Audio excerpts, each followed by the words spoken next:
Welcome to Disruptive Successor, a show for next generation leaders in family businesses and entrepreneurs who want to disrupt the status quo and take their existing business to a whole new level. We all know that what got us here isn't going to get us there. This show will provide inspiration, advice, and resources to help you create massive impact. This podcast is sponsored by myself, Jonathan Goldhill, and my company, the Goldhill Group, where we provide coaching for growing companies. I'm Jonathan Goldhill, and my purpose is simple: to guide entrepreneurial leaders in family businesses towards more freedom and fulfillment. I want entrepreneurs to get clarity around the changes that will make them and their businesses more successful so they can experience the same freedom I've enjoyed in my life. Our proven practices challenge business owners to think differently about their business and how they're running it, and quite literally become game changers in our clients' companies. Learn more at thegoldhillgroup.com website, where you can schedule your free strategy session.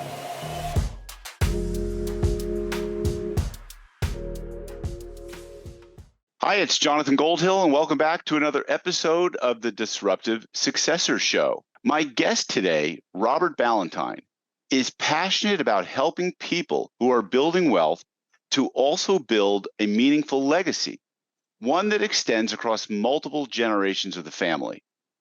He's building his legacy through environmental stewardship as a founder of Southern Highlands Reserve, a conservation organization and native plant arboretum in Western North Carolina. As you may know, I encourage philanthropy and stewardship with my clients by annually donating 5% of their coaching fees with me to a charity of their choosing in their name and honor.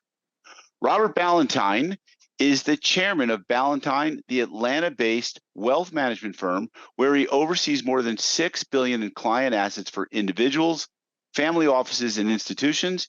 He began his career with Merrill Lynch, where at the age of 28, in 1987, he and his father co-founded Balentine and Company, which grew to become the largest privately owned investment counseling firm in the Southeast.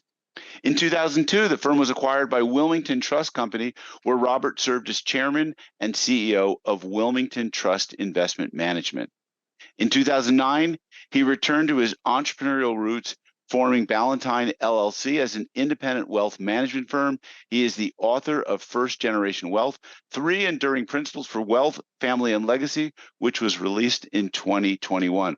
Robert, welcome to the show today. And it occurred to me I might be pronouncing your name wrong this whole time. No, you've got it right, Jonathan, and I'm delighted to be with you today. Oh, well, thank you so much for being here. And so we're talking about a subject that's near and dear to both of our hearts, which is helping entrepreneurs in family businesses create legacies and create multi-generational wealth, and stopping the cycle of going from shirt sleeves to shirt sleeves in three generations. Maybe I should turn to you and have you tell us first, if people don't know, what is that phenomenon all about? I think probably no one sees it more close up than you do. Well, shirt sleeves to shirt sleeves is the concept that most fortunes are won and lost by the third generation. And it was actually a concept first posited in the 14th century by an Islamic scholar named Ibn Khaldun, who talked about the Bedouins hewing life out of the desert, building a civilization, the second generation growing up, watching the palaces being built. The third generation, knowing nothing but the splendors of the palace, tended not to work particularly hard.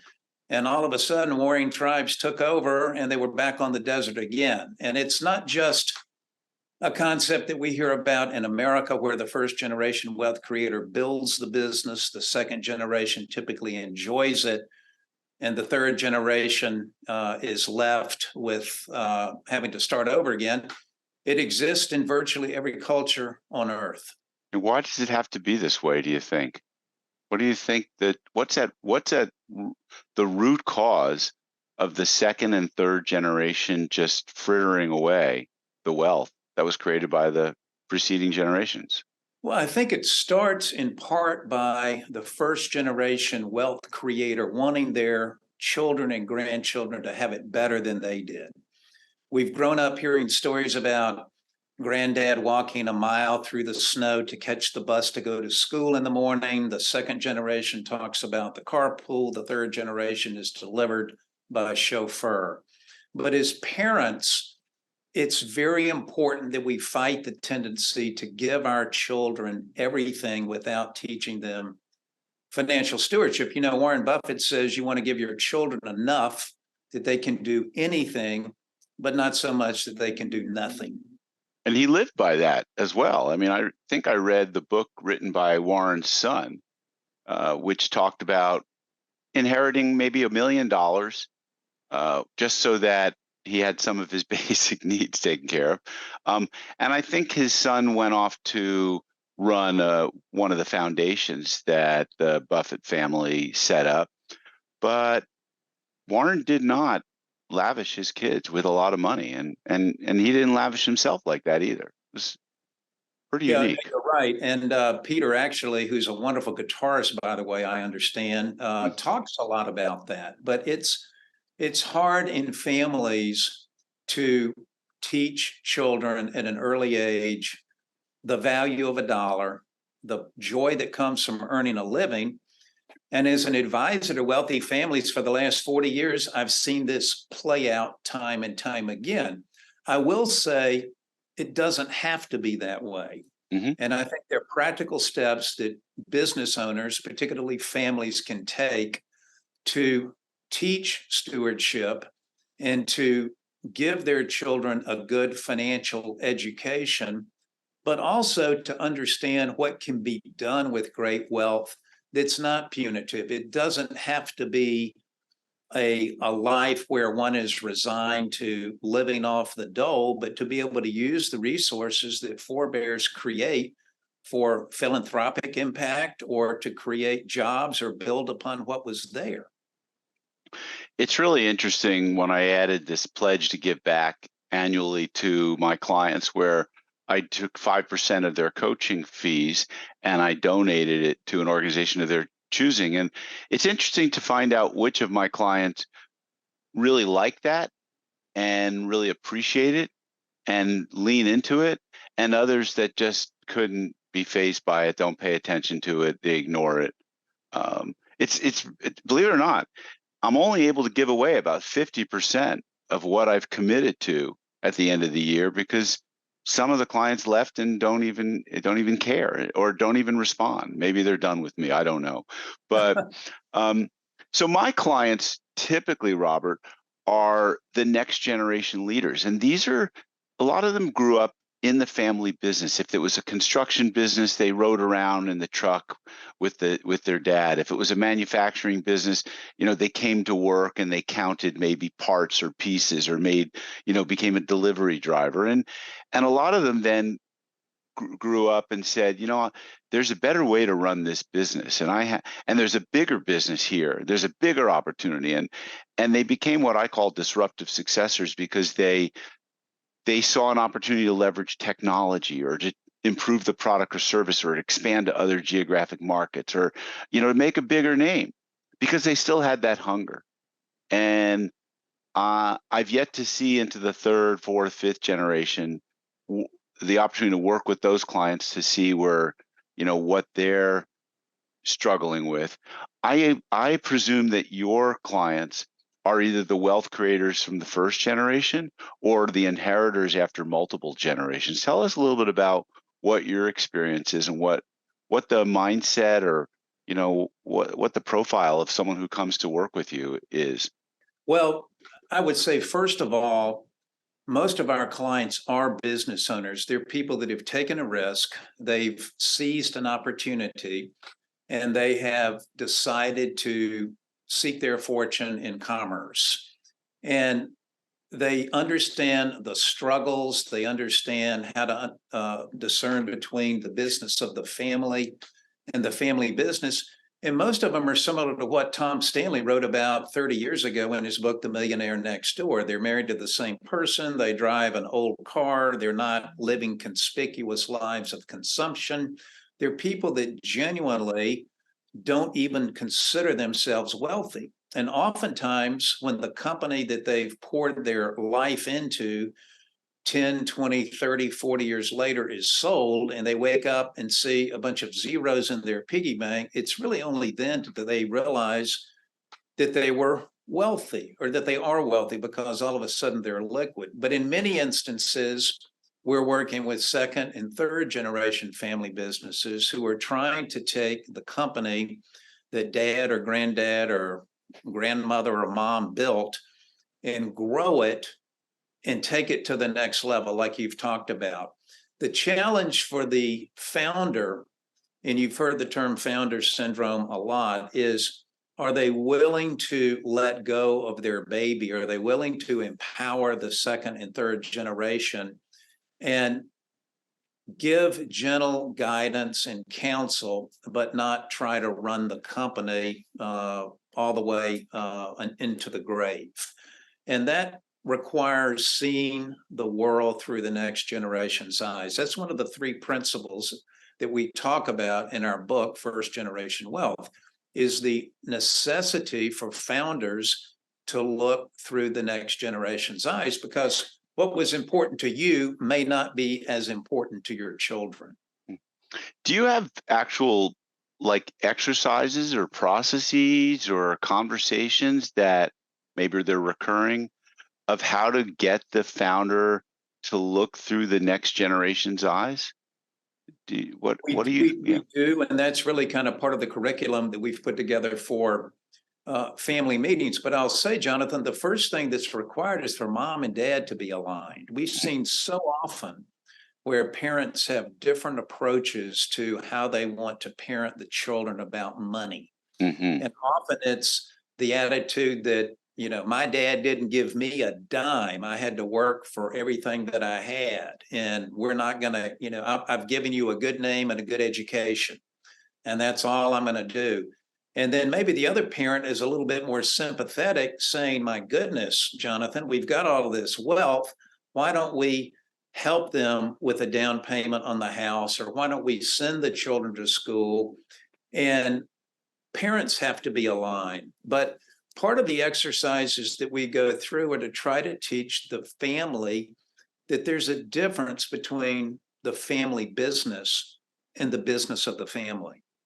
That's really our second principle. We've got one client that we joke about years ago said, I run my family meetings on Sunday nights around the dinner table like I run a board meeting. And his children are smart enough to understand that. So there's a difference in how you run a family business versus how you run the business of the family. Understood. I got the pleasure to be a guest on a podcast called The Business of the Family, and it was really focused on the individual stories of the story of my family and my family business. But I think it's a very interesting distinction.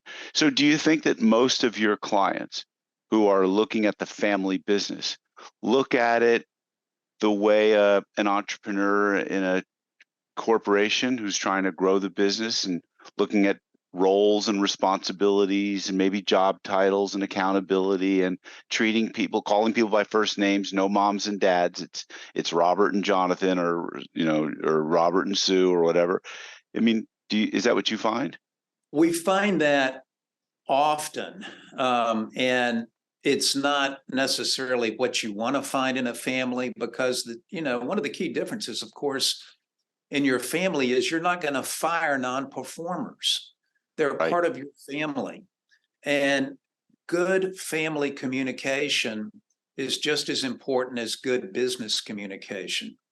Dennis Jaffe, a well-known writer and expert on wealth within families, talked about the common traits that ran across families who had been around for more than 100 years. And he's not necessarily talking about the 100-year-old family business, but the family that where wealth was created and they still run it together as a family, like a family office. Mm-hmm. And the number one trait of the families that were able to stay together for 100 years or more was communication. We Not think about surprising. that in our operating businesses.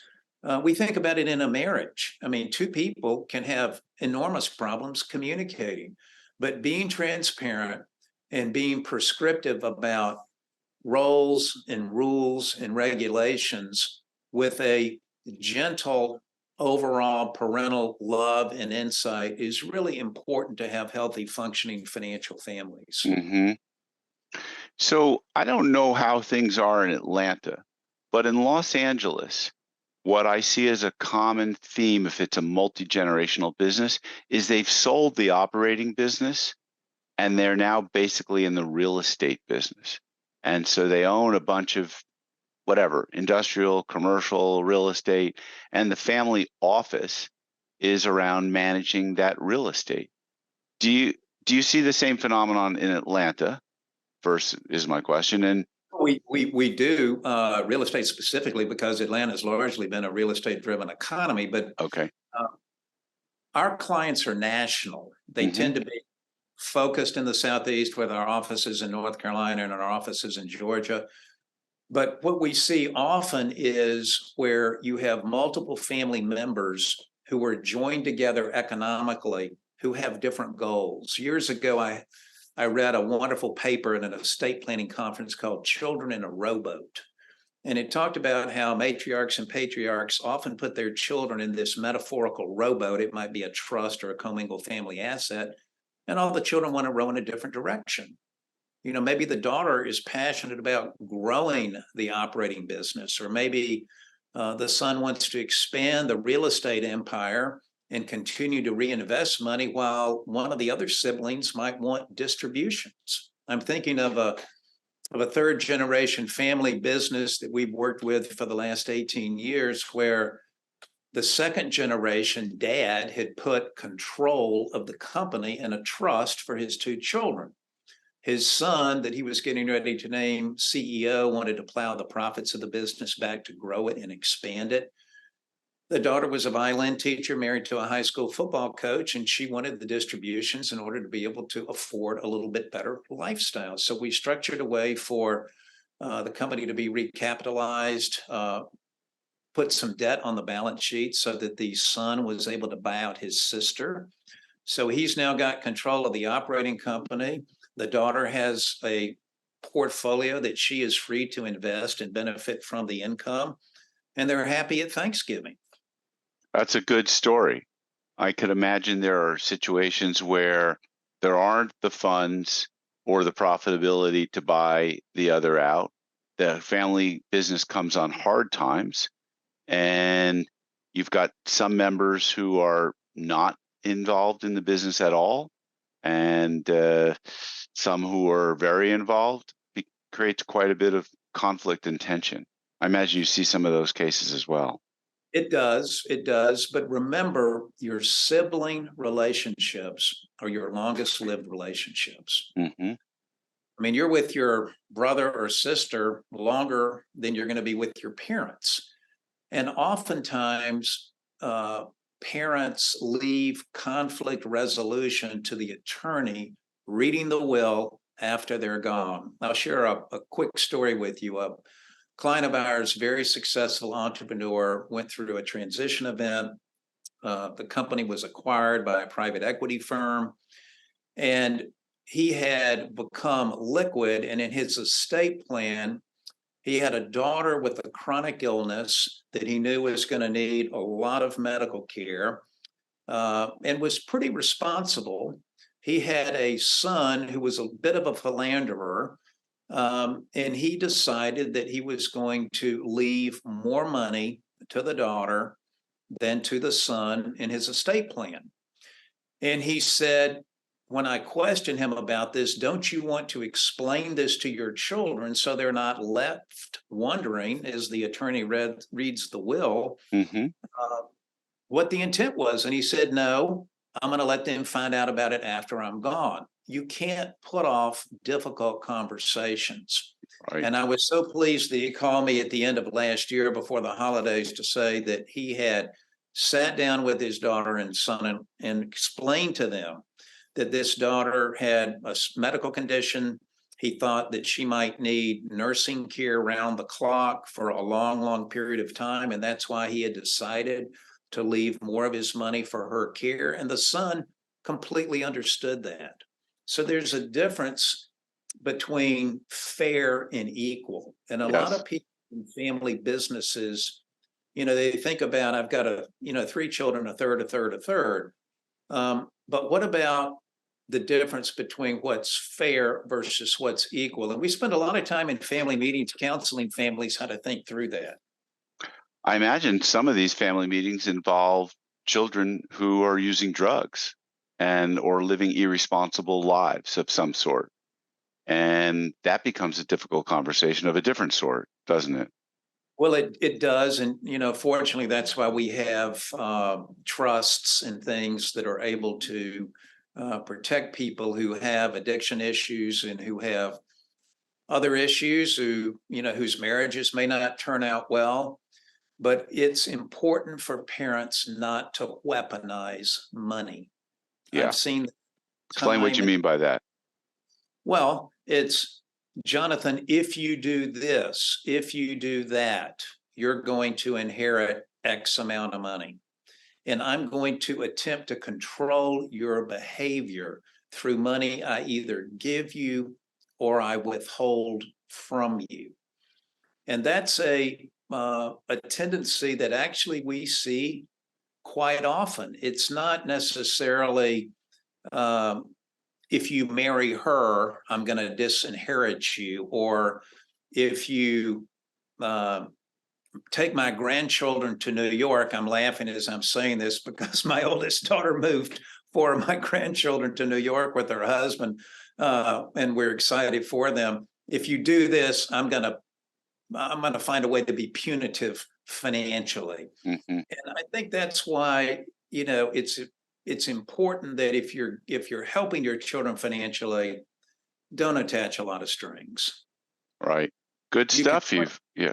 You can put those safeguards in place so that you've got people that are knowledgeable about the beneficiary, that have family context, that can help make decisions about, should I distribute from the trust that your grandfather set up while he was living to help you start a business because you've proven that you're able to be responsible with money, versus the story that I tell often where 30 years ago I had a client that gave while they were alive, each of her 3 grandchildren $250,000 on their 21st birthday. And 30 years ago, that was still is, but a decent amount of money. The first one, who was in college, took his fraternity to Barbados for 2 weeks and came back, bought a Porsche, and the rest of it went up his nose. Wow. The second one was a freshman at Harvard, opened a stationery shop on Newberry Street in downtown Boston with no business training, and 4 months later was broke. And the third one became a pilot for Eastern Airlines. He's since moved on, enjoyed a great career, and has millions of dollars left from that $250,000 that his grandmother gave him on his 21st birthday that he invested wisely. Are there ages that you think kids or adults should inherit money, or if it's a sizable estate, or is it does not matter based on the size of the estate? It's all proportional. I mean, do you have rules of thumb here? Like they at 21 something, 30, 35, 40? How does that work? I have found that it's best not to be prescriptive, but to make trust distributions discretionary where there's context and judgment. Mm-hmm. I've seen 60-year-olds inherit money and it be gone in a few years because nobody ever taught them how to look after it. And I've seen 18-year-olds inherit money and be very responsible. The analogy that I like to use is, I'm not going to take my daughter out on the freeway to teach her how to drive. That's a good analogy. I like that. I'm going to make her do driver's ed. I'm going to take her to a church parking lot or a mall when it's closed. And we're going to drive around some side streets. Then we might get on a busy street, and then we'll get on the freeway. And I think the same holds true with money. There is a lot of wisdom in letting children have experience with their own money and being able to fail early when the amounts are not huge, and where you can teach stewardship. And it's, it's not impractical if you have a 5-year-old to say, here are 3 piggy banks, and this one you're going to put in for spending at the toy store, and this one you're putting money in for saving, and this is the one that you're going to use to give away. One of the ways that we help try to teach children philanthropy is through a family foundation or a donor advised fund, where they can make recommendations to the family about grant recipients. Sometimes the foundation or the donor advised fund might set up matching grants where they're able to tell the child, if you give $25, the foundation is going to match that gift 2-to-1 or 3-to-1. So your $25 gift is going to be $100 gift. And if you want to give it to the homeless or the Humane Society or an environmental cause, let's have a conversation about that. Because working with wealthy clients, I have often found that they struggle just as hard, or if not harder, to figure out how to give money away responsibly as they did making it in the first place. It's a challenge. I understand that. So let's talk a little about how you got into the business that you got into, and you had the opportunity to form a firm with your dad. What's your why? Why do you do what you do? And then tell us about your experience with working with your dad. Well, I, unlike my fraternity brothers, when I got out of college, had no money to travel to Europe for the summer. I knew I had to get a job. And fortunately, the local Merrill Lynch office took a chance on me. I think it's because my dad worked there and they knew me, but I was out of school at 21. They put me through their training program in New York, and I came back to Atlanta, was given a desk, a telephone, a list of people that made $50,000 a year or more, and I started cold calling. And I was told that I needed to speak to 30 people a day, and I need to book 10 appointments for later in the week. The guy sitting next to me said, realize, to date myself, this is before the PC. It's also before caller ID. So it was a lot easier to make cold calls. But the guy sitting in the desk next to me said, well, you can take a number 2 pencil, turn it upside down, and use the eraser to dial the rotary phone so you don't go home with a blister on your finger. So, my dad, who worked with institutional clients at Merrill Lynch, would call me. Generally, we chatted every day, and he always said, son, if you worry about your client first and yourself second, you'll have people knocking on your door in 4 or 5 years wanting to do business with you. And after 6 months of cold calling— Great advice, by the way. Yep, great advice. Things started to click. I was able to start building a business. I had the good fortune at the age of 28 of being elected the youngest vice president in Merrill Lynch's history. I was producing, well over $1 million a year in revenue, and I thought, this is fabulous. But my dad, who had been at Merrill Lynch for 20 years, decided he wanted to do something differently. He thought, maybe I'll open an office for Goldman Sachs or Alex Brown, or a firm that wasn't in Atlanta at the time. And I said, during a beach vacation, the summer of 1986, well, I'll quit my job and let's go into business together. And so we did. We each borrowed $100,000. We launched in February of 1987. And 2 months later, he was diagnosed with prostate cancer. And in October of that year, the market dropped 30%. Oof. And my mom looked across the table at my wife at Thanksgiving and said, my Lord, what have they done? So, I think anytime you're in business and you do a business plan, it never works out like what you put down on paper. It's either better or worse. Things happen outside your control. And my dad's illness clearly was not something that was in our business plan. And while the market recovered, my dad did not. He died a few years later. Sorry to But hear that.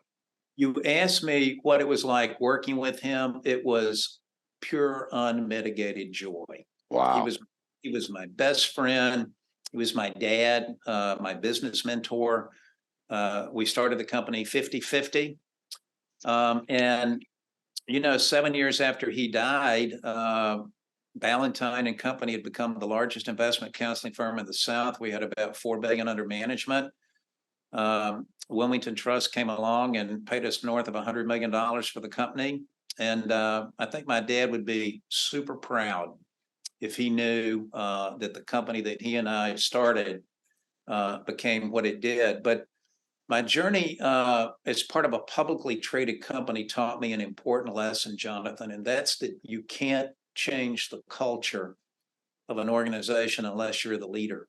Right. And I had this thought that, being part of a 110-year-old firm founded by the DuPont family in Wilmington, Delaware, where we had offices in LA and Orange County and Stuart, Vero, Palm, West Palm, Florida, Philadelphia, Boston, New York, Atlanta, that we'd really be able to create an investment process in the company and a culture so that clients had the kind of experience I would want to have as a client. And we got to play a bigger game on a bigger field. We had $40 billion under management that we ran out of Atlanta. But the financial crisis hit.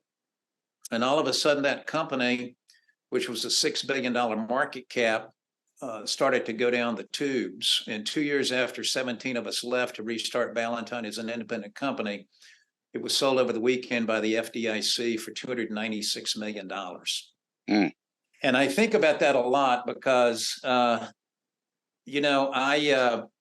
got shellacked during that because obviously when I sold my company, they, most of the consideration that I received was stock in the publicly traded company. But I think there's a saying that which doesn't kill you makes you stronger. I'm not sure I ever want to go through that again, but it taught me a lot about leadership and resiliency and adversity. And we had a chance 12 years ago to start over again and build the kind of company we'd hire to manage our own money. And we've done it. Good for you. And did you get back and probably beyond where you were when you sold to Wilmington Trust? We did. We have about $6.5 billion of assets under management today for families that you would want to know, that have wonderful stories, that are great people, and have the kind of values that you and I ascribe to. Amazing. Let's talk about your book, First Generation Wealth: 3 Enduring Principles for Wealth, Family, and Legacy. Came out a couple of years ago. What's it about? What are the 3 enduring principles? Well, my co-author, who's also the CEO of our company, Adrian Cronier, and I wanted to write down what we've learned in working with families over the decades that allow families to move beyond their money into legacy. Wealth does not equal legacy. We're more than our money. And so the book is what we've gleaned as best practices for how to have functioning financial conversations and within families, and to be able to avoid that shirt sleeves to shirt sleeves phenomenon that we talked about at the beginning of the podcast. Mm-hmm. And the 3 guiding principles, can you summarize them? Well, the first is don't mistake wealth for legacy. Okay. And the second is to distinguish between the family business and the business of the family. Gotcha. And that's back to our earlier point about, how to have family meetings and how to talk to your children about money. And the third, as we alluded to earlier, is seeing the world through the next generation's eyes. When I hold up my hand, you see a palm and I see the back of my hand. And it's very important, particularly for first generation wealth creators, as well as disruptive successors, to be able to learn from the next generation and not assume that we have all the answers, and to give the next generation a seat at the table. And so, who's the ideal reader for the book? Is it a founder with a lot of money and wealth created? Sounds like Well, it. we really wrote it for the first generation wealth creator, but I Okay. think the feedback that we've gotten from second and third generation is that it's just as relevant for G2 and G3 as it is for G1. Hmm. Your earlier point about families that perhaps are running a family office because the business that the parent or grandparent founded has now been sold. A lot of those are also, even though they might be members of a second or third generation family of wealth, they're creating wealth as a first generation creator also. They've Makes had a sense. leg up generally. They've had capital to be able to get started. It is, after all, easier building an engine or tuning an engine than it is building it. Robert, I have a sense with you that you measure your impact and success way beyond the number of dollars of assets you have under management, but maybe something akin to maybe the number of lives that you've changed or the stories and the success stories. How do you measure success in a business like yours? Well, I think, we're all trying to have an impact. We're all trying to take stock of the talents that we've been given, the luck that has come our way, so that we can help families create meaningful legacies. And I think often, Jonathan, that we're not here to make wealthy people wealthier. We're here to help them lead lives through the wealth that they've created that have impact, that create jobs, that fund the organizations that they care about. And I've tried to do that with my own life. 20 years ago, my wife and I set up a private operating foundation to grow and display plants native to the Southern Appalachian Mountains. You mentioned that at the beginning. And I've seen the reforestation work we've done in partnership with the Nature Conservancy and the Forest Service. I've seen the environmental impact that we've been able to measure. And I think at the end of the day, unto whom much is given, much is also expected. And if we can, through our book and through the work that we have with families, help them lead happier lives, have more functioning families. I don't mean to come across as sophomoric or pedantic, but at the end of the day, that's why we're here on this earth, and to help one another and to make a difference. Yeah. And how did you go about choosing that particular organization? Or how do you advise your clients on finding the right cause? Because one of the things I do, and it's because maybe it's next generation leaders and they haven't amassed a ton of wealth, but I say, like, focus on something that's going to be a brand extension for you, something that connects to your brand. So, for instance, if you're in the landscaping industry, which many of my clients are, maybe find something that relates to water conservation or water management, something that connects your name that your customers will identify with and say, wow, that's great that they are forward thinking like that they're thinking about sustainability. Because ultimately, legacy to me is about sustainability. So, how do you counsel or advise, or how did you go about choosing for yourself what was the right charity to participate in? Well, I think that anybody in business has a responsibility to give back to the communities from which they earn their living. Hmm.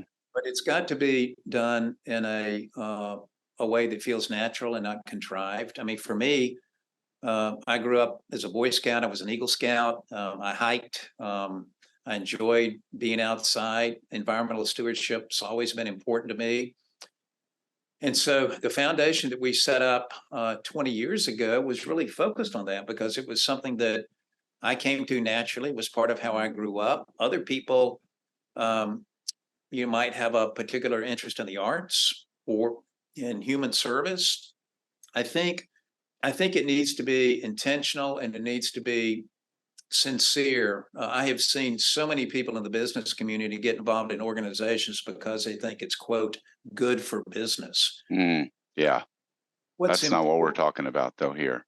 No, we're talking about being able to make sincere and lasting impacts. And this gets back to the first principle in the book about not mistaking wealth for legacy. Legacy is how you want your children and grandchildren to remember you when they think about you and the impact that you had on them and your community.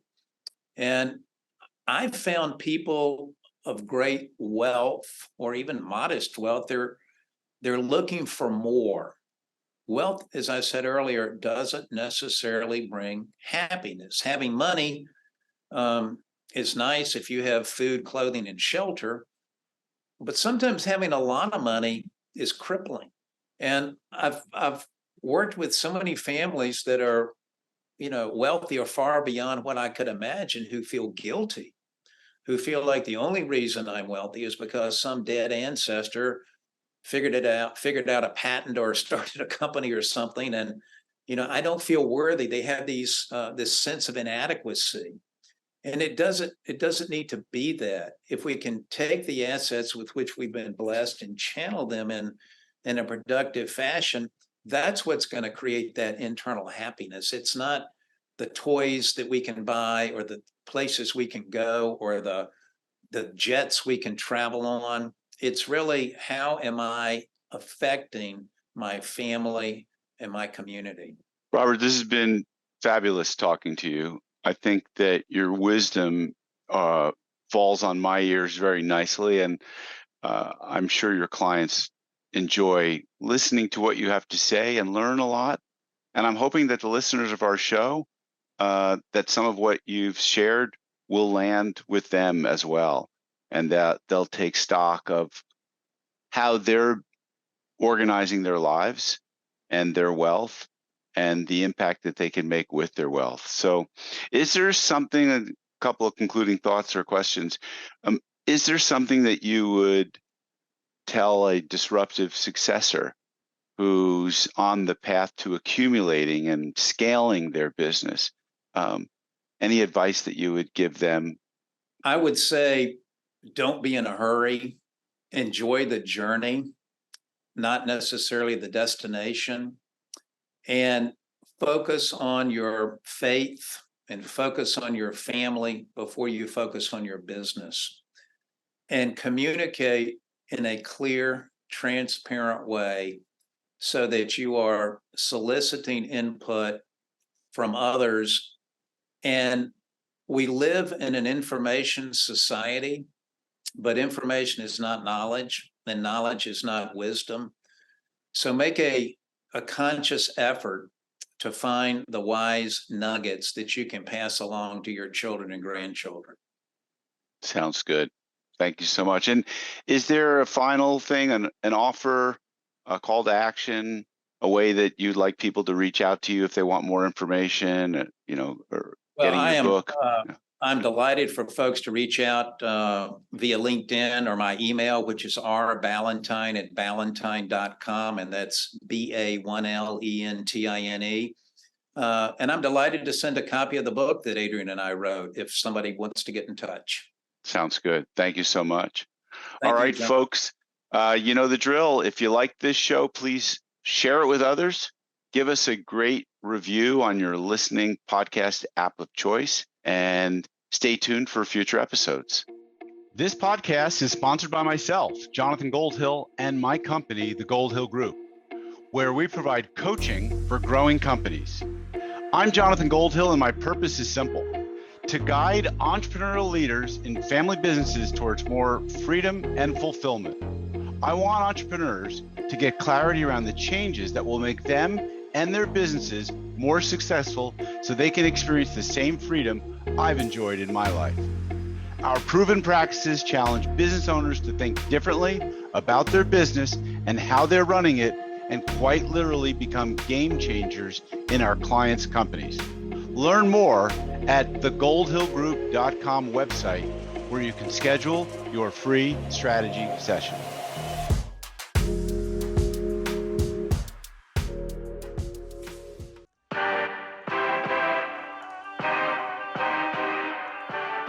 Thank you for joining us on the Disruptive Successor podcast.